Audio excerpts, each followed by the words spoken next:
This is Geek Gab with your hosts, John, Brian, and me, Daddy Warpig. We are back. Geek Gab, episode 55, Saturday, May 28th, 2016. The episode for today is Geek Gab Apocalypse. That's right, Apocalypse, because it is the end of the world. No, I'm kidding. We're talking about the X-Men Apocalypse, Bryan Singer's new movie, which just came into theaters Thursday. But before we do, John, how was your week? It has been a great week out here. Lots of gaming, lots of geeking. Doing some, looking forward to this long weekend we've got here on Memorial Day. Gonna pay tribute to all of our past soldiers by eating good food and playing games. Now, we haven't heard an update on your D&D game in a while.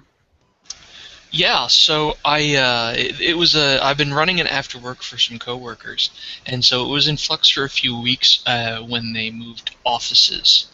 But we started it back up. We've been playing for the past couple of weeks. It's been going well. I get it's more or less the same players showing up each week. A different subset of the same players. Everybody's having fun. The level 5 wizard survived due to a clerical error on the part of the dungeon master. I am sorry to report. Other than that, no player deaths. So. How was your week, Brian? My week was phenomenal. Thanks for asking. You're up to 10% on your new novel, I saw. Yes, I've finally buckled down and gotten to work on Soul Cycle Book 3, and I'm just moving right along at a steady clip. I'm really excited about it. And, of course, the book bomb. How has been the after effects of your book bomb on Monster Hunter Nation? I don't know if we can really call them after effects, because it's kind of still going on, thanks to Larry, largely, because we did the book bomb, and his book bomb post ended up being the top post at Monster Hunter Nation for several days, and then he asked me, for his own record-keeping purposes, to send me the final numbers after a week, because, being an accountant and everything, he likes to be thorough, so, I sent him some screenshots and some figures and a nice Excel spreadsheet, because I know how accountants love those, and he did another post where he reported the numbers of the book bomb and basically bragged about his reach, which is long indeed. So thank you, Larry, and the Monster Hunter Nation, and you guys, everyone who helped boost the signal. It's still going strong. That's great to hear. Fantastic. Now, I have actually seen the X-Men, and I know Brian went and saw the X-Men today, so the two of us, in a purely metaphorical fashion, are staring meaningfully over at John. I'm sorry to disappoint you guys. I wasn't going to get a combo going on this one. The X-Men say hello, and they miss you. Before we get into it, let's address this. So, they really destroyed that series with which one was it? The third movie? Third one, yeah. The third one. It was absolute disaster. Awful, terrible movie. And so I never went and saw any of the new ones. I understand the new ones, they changed up the cast and everything, made them younger. But so tell me, as people who, much to your shame, actually went and saw more X-Men movies after that third one, how is this series? How's the new series? Well, a buddy of mine said it best, which is, especially compared to the MCU Marvel movies, X-Men movies, at their best, are okay. Pretty much hold to a decent average. I mean, you'll have spikes and troughs, you'll have your X2 and your X-Men Origins Wolverines, but the first class through arc has been decent. It's okay. That's mighty praise from you, Brian. I thought the First Class and I can't remember the exact title of the one after that. Days of Future Past. Days of Future Past. I thought both of those were good movies. I'm not saying they're superbly great movies. I'm not saying they're better than like Winter Soldier, but they're better than Iron Man 2 and 3, the It's Dark. not crazy and say they're better than Iron Man Ages. 2. Oh yeah, they're better than Iron Man 2. Iron Man 2 was terrible. Dude, Iron Man 2 is the best Iron Man movie. You shut your mouth. What? I will explain why in exacting detail later, but it's the best Iron Man movie. Name the other Iron Man movies that have Mickey Rourke in them. Yeah. There, just blew a hole in all of your logic. I am aghast. It was a terrible movie. Sam Rockwell is a great character actor, and he was bad in that movie. I'm sorry, guys. No, you don't have to apologize. Let's not open up the can of worms. Let's save it for later. Let's keep talking about the X-Men franchise. But by the way, I totally agree. Apocalypse. Yeah. By the way, Data Warpig, I totally agree on your take on the X-Men series. Good, not great. So please continue. See, and I thought the first X-Men was a great movie. I thought that was a great movie, and it kind of laid the groundwork for the Marvel Cinematic Universe, even though it came out, 8 years before Iron Man. It established that you could have an entertaining, fully comic booky movie that was could have some serious issues in it. And I think that's actually the beginning of what went wrong with this movie. And I thought the X2 was, not quite as good as the first one, was also an excellent movie. And then X-Men 3 just cratered it all. So, an Apocalypse. I don't even want to... Do we have to summarize who Apocalypse is? Does anyone care? He's the least interesting Marvel bad guy there. Saved you a lot of time. He can't possibly be the least interesting Marvel bad guy. The least interesting major Marvel bad guy. Okay, that might be. I'm just remembering all the goofy Marvel bad guys from, Spider-Man. The Spider-Verse got really some seriously silly bad guys. Yeah, the Wizard Mort of the Month caliber guys, yeah. But at least they're kitsch, Apocalypse takes himself way too seriously. He wears a monogrammed freaking belt buckle, like a Texas oil baron or something. Yeah, not in this movie, but he does in the comics. He should have in this movie.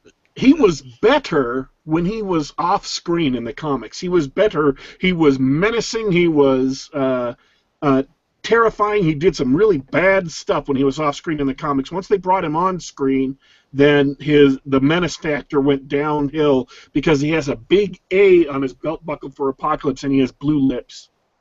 But as long as they were going all 80s retro with this movie, there's no excuse not to do the blue lips and the bling and stuff. Belt buckle. Did you notice Nightcrawler was actually wearing a Michael Jackson coat at one point? Yeah. That almost slipped past me. I just barely caught it in the last scene that he was wearing it. I'm like, wait a minute. Why aren't they playing Beat It on the soundtrack? Okay. So, Apocalypse, and this is not a spoiler, because this is literally the very first scene of this movie, and it was the scene after the credits of the last movie of Days of Future Past. Apocalypse is an ancient mutant who ruled as a god in ancient Egypt 10,000 years ago. And he has 4 superpowered mutant allies, aides. Various things happen. He gets trapped in suspended animation and gets woken up out of suspended animation in 1983. And the amazing thing about 1983, actually the amazing thing about the 20 years from 1963 to 1983 is even though it's only been, 4 or 5? It's been 20 years, but both Beast and Professor X and Magneto and Mystique have all only aged 5 to 6 years for some unknown reason. During the 20-year period from 1963 to 1983, they got 6 years older or 5 years older. They don't ever explain that in the movie, but it is astounding. They do kind of lampshade it when they introduce Moira, but yeah. There's a lot of lampshading in this movie. And Apocalypse comes out of the ground. He's mad. He's hungry for power. And his plan is not to conquer the world, but to kill everyone on planet Earth. And he goes about collecting 4 different assistants to help him do so. Now, hang on here. My brain is working overtime. I've just noticed something. Would these assistants happen to ride horses? They don't, actually. But they are named. War, famine, death, pestilence. But they don't tell you which is which in the movie. They just kind of say, well, he's got 4 assistants. And they don't tell you which is supposed to be which. Oh, those Marvel writers, they are too clever by half, let me tell you. They actually talk about that extensively, because supposedly Apocalypse is the model for every god in human culture. And they go through and name all of them, or a lot of them. Yeah, that was glaring tone-deaf scenes of the movie, but whatever. Oh, by the way, did you notice that they cut it back? Because in the trailer, he specifically pronounces the Tetragrammaton, and it's absent from the final cut. I wonder if the Anti-Defamation League got on their back for that or something. Or they actually grew some decency either way. Did they say Allah? No, Yahweh. Allah is not the Tetragrammaton. YHWH, 4 letters. No, I'm just asking. In addition, they did not name Allah. Oh, you're right. Yeah, they did say Elohim. But, yes. Yeah. So that's the setup to the movie. He goes around, he collects 4 villains. For various reasons, he attacks the X-Men, and these strangely youthful X-Men get together and try to go and stop Apocalypse. And, of course, spoiler alert, they do. So here's my opinion of the movie. It is as close to Man of Steel as the X-Men could possibly get. I agree with that. Do you mean in the grimdark sense? Yes. And also in the vast spectacle implying tens of thousands of deaths while not dwelling on any one of them and not having heroes going around trying to rescue people. Not that they could, because literally they're causing worldwide devastation. They show 5 or 6 skyscrapers on the island of Manhattan being destroyed, reduced to dust, while at the same time, similar scenes of devastation are happening worldwide. And so we're talking tens of thousands of deaths easily, but it's all just empty spectacle. It doesn't mean anything. It's just... It's for the Dragon Ball fans in the audience who like to see mountains blow up. Yeah, it's boring, actually, is what it is, because they cut away from the characters to meaningless damage and destruction at the very least. And I'm going to go back to the first X-Men movie. When they were on the island, and they had the little thing spinning around inside the Statue of Liberty, and that white shimmering energy ball was sprinting out across the leaders of the world. People were running away from it. You could see a sense of fear, and you knew that it would affect them, and then by affecting them, it would eventually kill them. So there was at least some stakes going on. Not in this movie. Yeah, that's really the crux of it. They really didn't develop the new characters they introduced as well as they should have to establish the stakes. I thought Magneto had a lot at stake, and they gave Cyclops a pretty good arc, but like especially Psylocke and Angel, less so with Storm, but of Apocalypse's followers, they were mainly just window dressing. Like I really didn't have any idea why they were there or what they were fighting for. Yeah. And Psylocke especially was just a cipher. She had a couple of lines, and she just kind of stood there, looking a little goofy, to be honest. Yeah.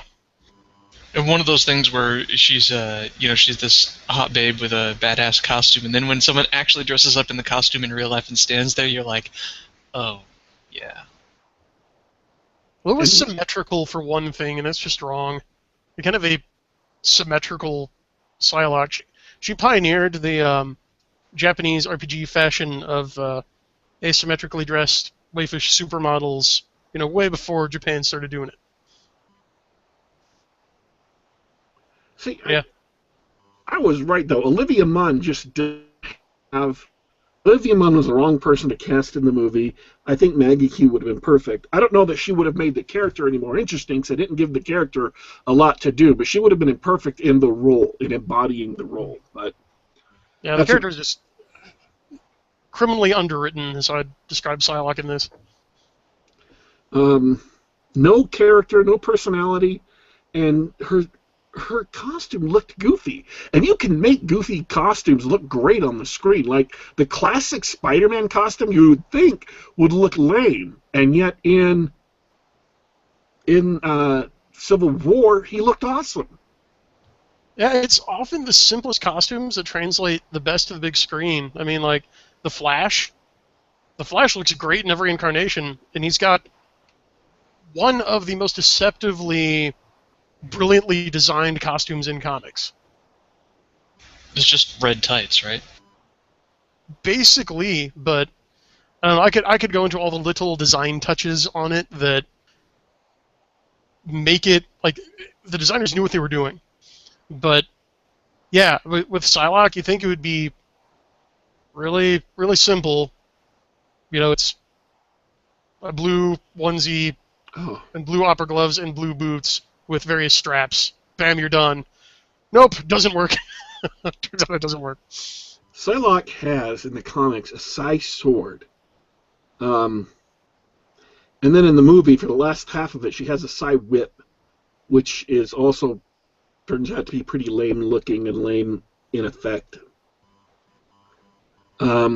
Okay, Yeah. before we complain about fundamental details, because those are all true, false. What did the movie do well? Okay.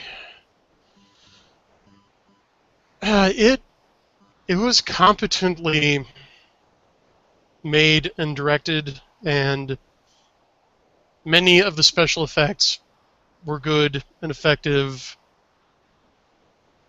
and the performances where they actually had competent actors with something to chew on delivered the goods, looking at Fassbender and McAvoy specifically. And the dude played Nightcrawler. Nightcrawler is always a delight in any movie he's in. I mean, he was in X2, which is arguably the best one, so I really liked his scene. I think on the special effects, I think that special effects were, from a technical standpoint, flawless or nearly flawless. Um, Really good. I mean, you're looking at computer-generated imagery, but it's not obviously bad. It's not obviously fake. It's not obviously terrible. And so where the special effects fall down is in the area of directing. Yes, you've got these images on the screen, but the question is, are they making an emotional impact on the audience? And by and large, they're not making an emotional impact on the audience, and that's a failure of directing. And that's a great plateau to hit as far as special effects go, where they don't look obviously fake, so they don't look terrible. And now it's, how well does this serve the story that's going on? Does it support the themes of the material? Is this a good scene? You can judge it in the exact same way you would judge a normal scene that was shot purely on camera, purely in the lens of the camera, that has no special effects at all. You can judge them now on an equal basis. The special effects are so good, it's just like a traditionally shot scene. Yeah, I agree with you there. Singer really seems comfortable directing actors, but he does seem to have an Achilles heel in terms of integrating SFX shots and CG shots in his movie. He's the reverse George Lucas. He's the exact opposite of Lucas. Just realized that. So I have a question about the direction, and this goes back to what something I forgot to mention when we talked about Civil War. because I thought the action sequences were all shot horribly. At the beginning of the movie, all you see is shaky cam. But we loved the movie, and we couldn't stop talking about how great and fun those fight scenes were, because by the time it got to that, that climactic battle, I just didn't care. It was so much fun to watch. So how does this movie compare in that sense? Are they going with the typical modern shaky cam style, or something else? I don't think they were doing shaky cam. But they were doing a lot of cuts around the violence. Yeah, they're doing a lot of rapid cuts. They were doing that thing that Western directors, as Jackie Chan has pointed out, do to their detriment, which is they don't let the camera show the effects of a hit. Like, that was cut away before the hit, especially in a certain scene that we'll talk about when we get into spoilers, but you know what I'm talking about. Where they probably partially couldn't show the hits, like, to keep the PG-13 rating. Oh, I was going to ask, did they had to have done that just for the rating? Yeah, a large part of it. There's a lot of things that are going on that are way too violent that if you showed the hits or showed what was happening after the hits, you would not be able to pull off a PG-13 rating. It would be straight R. Yeah. So, yeah, the movie fails on two fronts. It fails because with, say, 65% of the cast doesn't get enough characterization for you to actually care about them, and the other 35% of the cast is being overplayed, having way, way, way too much drama. Yeah, really lopsided. Agreed. And it's not that, again, like Brian said, it's not that McAvoy and Fassbender are bad actors, because they're not. They are superb actors. And it's not that they're delivering bad performances, because they're not. They're delivering excellent performances. It's that they are overwrought. It's melodramatic rather than drama. Mm. Whereas if you look at Civil War, they did some intense scenes, but they avoided what could have quite easily been really, really melodramatic scenes. And apparently McAvoy has the talent to be able to cry on cue, at least that one tear to where his eyes kind of tear up, and then one tear breaks loose and trickles down his cheek, and you're like, oh, he's feeling such intense emotions right now. He's the master of the single manly tear. Yes, sir. It's such good acting. No, it's not good acting because it's overwrought. The scene is overwrought. It's all overplayed. And that's why I said that it's where it went wrong, is they took all the same things that were in that original X-Men movie, characterization and drama and emotions and anger and all these real things, and they dialed it up way too high. Everything. They dialed all of it up way too high. And I have a suspicion that the reason for that is they knew they were competing against Civil War, because really, a lot of thematic and even plot similarities between the X-Men Apocalypse and Civil War. Yet again. This is the third, superhero versus superhero fight movie to come out this year. And it's even more obvious because Storm was an X-Man in the first three movies. Angel, Warren Worthington, was a main character in the third movie. Magneto was a sort of hero, sort of villain in the first movie, moving over to be a full villain in the second, but still not the main villain. The main villain was Kevin Bacon, a.k.a. the Black King. And then in this movie, I think I just messed those two up, didn't I? Yeah, that's because Peter Dinklage, who was the main villain in Days of Future Past. The second one, okay. Yeah, and Kevin Bacon was the main villain in Tremors. In Tremors. I thought the Graboids were, but well, if you see it from the Graboid point of view, I suppose Kevin Bacon would be the villain. Anyways, so all of these characters have been heroes at one point or another. And so that's what makes it a hero versus hero movie. And and it's the third one this year. And so we've had a great chance to compare DC to Marvel to Fox's X-Men and see who does it better. And as should not be surprising, Marvel did it best. The X-Men came in a distant second, and Batman vs. Superman came in a distant third. Is it possible to vote them below no award and just have no award be free?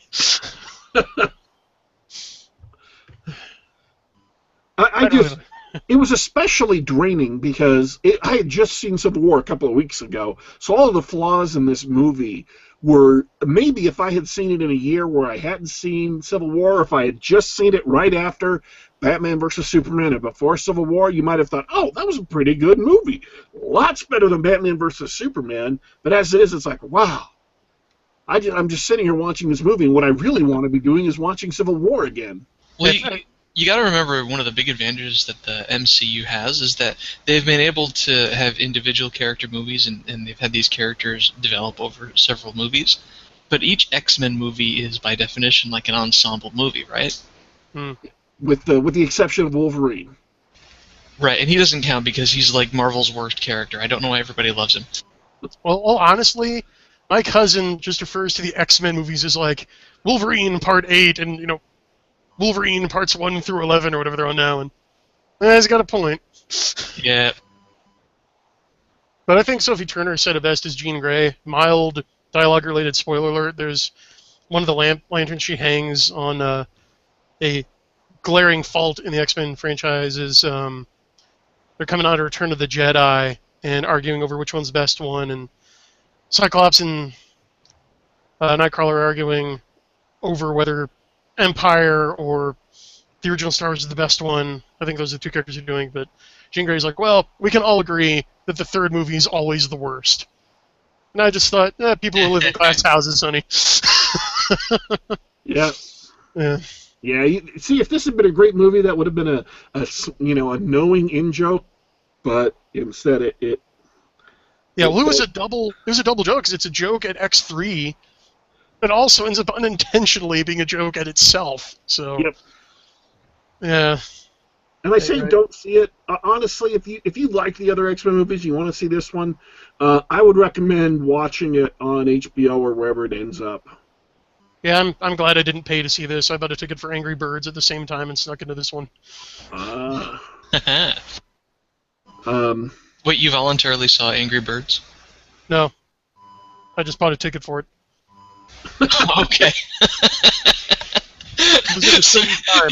You inflated. All right, you inflated a cash grab tie-in movie to a fucking mobile game so that you wouldn't inflate the numbers for X-Men. I'm just relishing this. Well, specifically, so I wouldn't inflate Jennifer Lawrence's numbers, but it's not like she needs anything else inflated. So yeah, I'll give it to the cynical cash grab mobile app tie-in movie, which I've actually heard is good. I happened to see The Jungle Book the same day as I saw this movie. Brace yourselves, it wasn't very good. Oh, it's got such high ratings. I don't even know what the ratings are. I just thought it was terrible. Here's why it's terrible though. They've got this one scene where they go to the Monkey City. It's a live action remake of the classic Disney musical movie. So they go to the Ape City, where Louis, King of the Apes is, and he's massive. I mean, he's huge. He's like the same size as the troll in the first Lord of the Rings movie. If you remember that massive troll who's swinging his arm and bashing through pillars and stuff, that's how big Louis is. He's ginormous. And he's voiced by Christopher Walken. Okay? Now, if you were to pick a tone of voice that Christopher Walken does well, it would be quiet menace. Am I wrong? No, that's something I would hire him for, sure. So they've got this quiet menace scene where he's in shadow, it's Christopher Walken's voice, and then you see him, he's ginormous. He's just amazingly huge, and it's genuinely discomforting scene. It's genuinely not terrifying, but disquieting, because you're aware that he could pick this kid up and just rip him limb from limb if he wanted to. He's actually more threatening than Shere Khan, the tiger.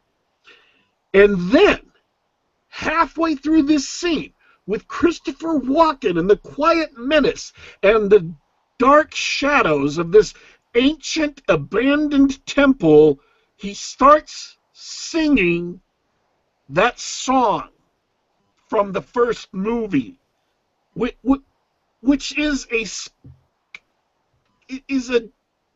up-tempo, friendly, chirpy, happy, poppy song, and it all falls apart. The whole scene falls apart. All of it falls apart, and you realize this is a terrible movie. They should have either fully committed to the happy-go-lucky happiness of the first movie, or committed to a dark tale that stayed true to Rudyard Kipling stories. Because halfway between them is no good. It sounds like it broke you. It was not an enjoyable experience. It was your Ivan Drago and your Apollo Creed. So, I would say that if you're a fan of the X-Men movies and you want to see this one, wait for it on video. It's not worth going and paying full price to see. If you can see it in a cinema, in a matinee somewhere, you know, for $4 or $5, maybe go see it then. Wait till it's in the $1.50 theater that used to be the $1 theater, but is now $1.50. That would actually be worth it if you saw it for $1.50 in the theater. But don't pay full price. That would be my recommendation on X-Men Apocalypse, and don't go see Jungle Book. That would be my recommendation there. Brian? Agreed. Because I haven't seen Jungle Book, but no, I don't want to. So all right, folks. Any last comments before we go? No, I had fun. Thanks for listening. All right, folks, thanks for tuning in. This is Geek Gab for Saturday, May 28th, episode 55. Just a quick reminder, our Geek Gab homepage is is.gd/geekgab. That is good/geekgab. And if you want to subscribe to the podcast on SoundCloud through your iTunes or wherever, so you can listen on your Android device or your iOS device or your Windows device, then by all means, Windows Mobile, by all means, use the podcast URL in the description of this video. For those of you listening on Soundcast, congratulations. I hope you enjoyed the show. Thanks for tuning in, folks. We are signing off for tonight, but don't worry, we will be back.